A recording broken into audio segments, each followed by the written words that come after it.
সিনেমার নর্তকী তোমাকে বড় করে নাই, ফুটবল ক্রিকেটের খেলোয়াড় তোমাকে বড়, আর্জেন্টিনা তোমার বাপ না, ব্রাজিল তোমার আব্বা না, ইমানদার মুসলমান তোমার বাবা। তুমি ইহুদির সন্তান না। এই মুসলমানের বাচ্চা, তুমি কার মতো চুল রাখছো? তুমি তো মুসলমানের সন্তান।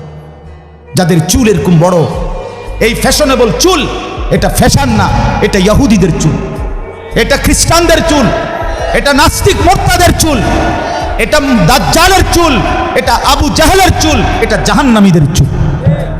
বলে হুজুর মাইক ফাইয়া গাছ জুড়ে কইছেন, না না, এটা কোরআনুল কারীম থেকে বলছে। আল্লাহ তাআলা কোরআনে সরাসরি আবু জাহেলকে বলছে, আবু জাহেল তুই বেশি বাড়াবাড়ি করছেন, তোরে আমি হাসরের ময়দানে তোর লম্বা ঝাঁকড়া চুল ধরে তোকে বেইজ্জতি করব। কাল্লা লা ইল্লাম তানতাহি লানাসফাআম বিন নাসিয়া। এই আয়াত আবু জাহেলকে লক্ষ্য করে নাযিল হয়েছে। সূরা আলাক, ইকরা বিসমি রাব্বিকাল্লাযী খালাক, যেই সূরা, এই সূরার লাস্টে আছে, আপনি তাফসীর দেখেন ওখানে আছে। এই নাসিয়া শব্দের অর্থ হলো সামনের চুল বড় যাদের, তাকে বলে নাসিয়া। আল্লাহ বলছে তোর সামনের এই বড় চুল ধরে হাসরের ময়দানে তোকে ফেলে বেইজ্জতি করবে। এই জন্য সামনের এই বড় চুল, এটা আবু জাহেলের চুল। 2 নাম্বার, কোরআনুল কারীমে আছে আল্লাহ তাআলার ফেরেশতারা হাসরের ময়দানে আল্লাহকে বলবে, আল্লাহ জাহান্নামীদেরকে জাহান্নামে, হাসরের মাঠ থেকে জাহান্নামে ফেলবো কিভাবে? তো আল্লাহ তাআলা বলবেন ফায়ুখাযু বিন নাওয়াসি ওয়াল আকদাম। এই চুলের সামনের অগ্রভাগ বড় চুল এবং 2 ঠ্যাং ধইরা ছাগলের বাচ্চা যেভাবে আলগি দেয়, এইভাবে আলগি দিয়ে ধইরা এমনে আসার মানে চাহ দেই না, জাহান্নামী। এই জন্য চুল বড়, সামনের এই ঝাঁকড়া বড় চুল, এগুলো এটা জাহান্নামীদের চুল। 3 নাম্বার, মুসলিম শরীফের স্পষ্ট হাদিস, নবীজি যতবার দাজ্জালের বর্ণনা দিছে, যেই দাজ্জাল মুমিনের সবচেয়ে বড় শত্রু, কাফের, কোটি কোটি মুসলমানের ঈমান নষ্ট করবে শেষ জামানায়, নবীজি প্রত্যেকবার দাজ্জালের বর্ণনা দিতে গিয়ে যতগুলো হাদিস বলছেন, বুখারী মুসলিম সব কিতাবে আছে, প্রত্যেক কিতাবের মধ্যে দাজ্জালের দৈহিক বর্ণনার মধ্যে একটা বর্ণনা নবী বলছে দাজ্জালের চুল হবে কাতাত। কাতাতুন মানে হলো এলোমেলো, এবড়ো থেবড়ো, স্বাভাবিকতার পরিপন্থী। এই জন্য এই চুল দাজ্জালের চুল। জওয়ান মাথা নোয়াইও না, ওই বেটার মাঝখান দিয়ে খারাপ হইতো না। আমি দেখছি তুমি মাথা অন্য আইলে কি লাভ? আমার কাছে লজ্জার কিছু না, তোমার কাছে আমি ঠেকানা, আমার কাছে তুমি ঠেকানা। দোস্ত, তুমি আমার ভাত খাও না, আমি তোমার ভাত খাই না। তোমার পথে তুমি চলে যাবা, আমার পথে আমি চলে যাব। আমরা একজন আরেকজনকে পাশ কাটাইয়া যাইতে পারবো, ঠিক কিনা বলেন না? কিন্তু আল্লাহকে বলো না, বন্ধু তুমি আমার সামনে পাশ কাটাইয়া গেলা গার, কিন্তু কি হইছে? আমি কি তোমার কাছে ঠেকানা? তুমি আমার কাছে ঠেকা, কথা বলে না। কিন্তু আল্লাহকে আলাম ইয়ালাম বিআন্নাল্লাহা ইয়ারা, রব্বুল আলামিন বলে বান্দা তুমি কি জানো আমি কিন্তু সারাক্ষণ তোমাকে দেখি। কতক্ষণ? সারাক্ষণ, সারাক্ষণ দেখি। এই জন্য আল্লাহকে আড়াল করার সুযোগ নাই। অতএব আমার মূল বক্তব্য এই 3 আয়াতের, হায়াতের কদর করেন, জীবনের কদর করেন। বন্ধু আমার, ইমাম ইবনু রজব হাম্বলি রহমতুল্লাহ আলাই, বিশ্ববিখ্যাত একজন আলেম, ওনার একটা কিতাবে উনি লিখছেন প্রত্যেকটা দিন, এই কথাটা শুনেন, প্রতিটা দিন যখন ভোর হয়, নতুন একটা দিনের সূচনা হয়, ওই দিনটা পৃথিবীবাসীকে ডাক দিয়ে বলে, হে দুনিয়াবাসী, আমি শুধু আজকের জন্যই পৃথিবীতে এসেছি, কিয়ামত পর্যন্ত আর কোনো দিন আসবো না। আল্লাহর বান্দা, আমারে নষ্ট কইরো না, কদর করো।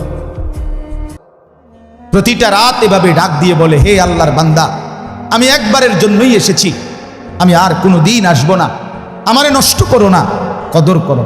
বলেন আপনার আজকের 12 ফেব্রুয়ারি 2024 সোমবার পৃথিবীতে আর কোনো দিন আসবে? বলেন না বাপ, আগামী সোমবার তো আসবে, সেটা 12ই ফেব্রুয়ারি, আর কোনো দিন আসবে?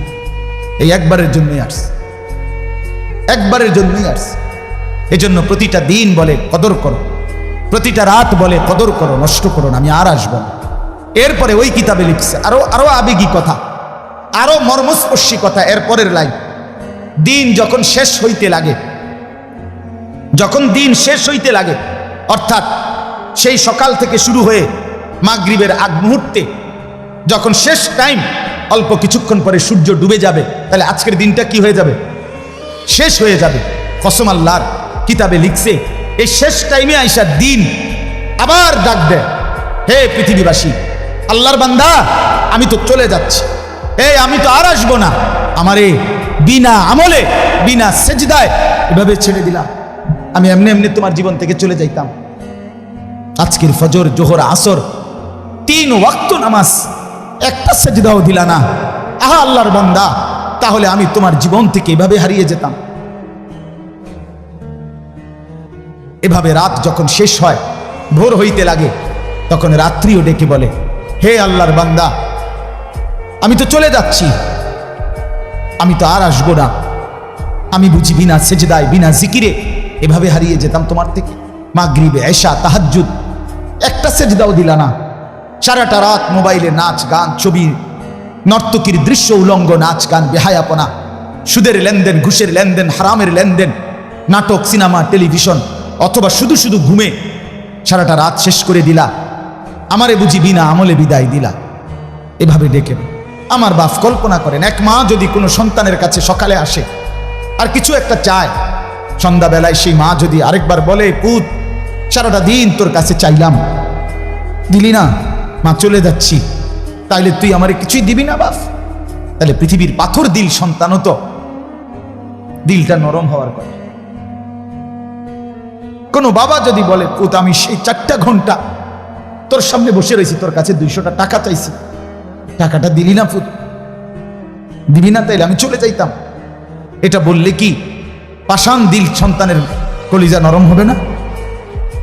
তো আল্লাহর বান্দা, আল্লাহ তাআলাও তো ডাক দিছে, ইয়া আইয়ুহাল ইনসান মা গাররাকা বিরাব্বিকাল কারীম, হে মানুষ, আমার বান্দা, আমার মতো দয়ালু মেহেরবান মনিবকে ছেড়ে কে তোমারে আমার থেকে আড়াল করে ধোঁকা দিল? আমাকে বাদ দিয়ে বান্দা কাকে পেলে? সারাদিন একটা সেজদা দিলা না বান্দা, তুমি আমার চাইতে আপনজন কাকে পেলে? কোন সে বন্ধু পেলে যে বন্ধুকে পেয়ে আমার মতো আপন বন্ধুকে ছেড়ে দিলে? বান্দা বলো না, কি বলবেন? যুবক ভাই, তোমরা যারা আজকে সারাদিনে 1 ওয়াক্ত নামাজ পড়ো নাই, ফজর, জোহর, আসর, মাগরিব, এশা, 1 ওয়াক্ত নামাজের সেজদা যাদের কপালে নাই, তোমার মালিক তো তোমাকে ডাক দিছে। তোমার মালিক বলছে, বান্দা আলাম ইয়ানি লিল্লাযীনা আমানু আন তাখশা কুলুবুহুম লিযিকরিল্লাহ। আল্লাহ বলেন, মুমিন, আমি আল্লাহর ভয়ে ঈমানদার, তোমার অন্তর আমার স্মরণে, তোমার দিলটা নরম হওয়ার সময় আজও কি হয়নি? আলাম ইয়ানি, এই বান্দা হয়নি, দিবা না সেজদা? তাইলে আর যুবক ভাই, তুমি তাইলে আর কোনোদিন ফজরের নামাজ পড়বে না? বলো না ছেলেরা, বলো ভাই, বলো, আর কোনোদিন ফজরের নামাজ পড়বে না? তাইলে তোমার মালিককে সেজদা দিবা না? ভোরের সেজদার মজা নিবা না? আহ আহ 5 ওয়াক্ত নামাজের সেজদা কেন দিলেন? এই বাবা, আপনাদের যাদের ছেলে নামাজ পড়ে না, আপনারা কেমনে বেঁচে আছেন? কার জন্য সংসার সাজাচ্ছেন? কার জন্য? ওয়া'মুর আহলাকা বিস-সালাহ, আল্লাহ কোরআনে বলছে পরিবারের সদস্যদেরকে নামাজের আদেশ করুন, নামাজের আদেশ করুন। ইব্রাহিম আলাইহিস সালাম ইসমাঈল আর হাজেরাকে মরুভূমিতে 1 ফোঁটা পানি, খাদ্য খাবার জনবসতিহীন জায়গায় রেখে, খোদার কসম কোরআনে আছে,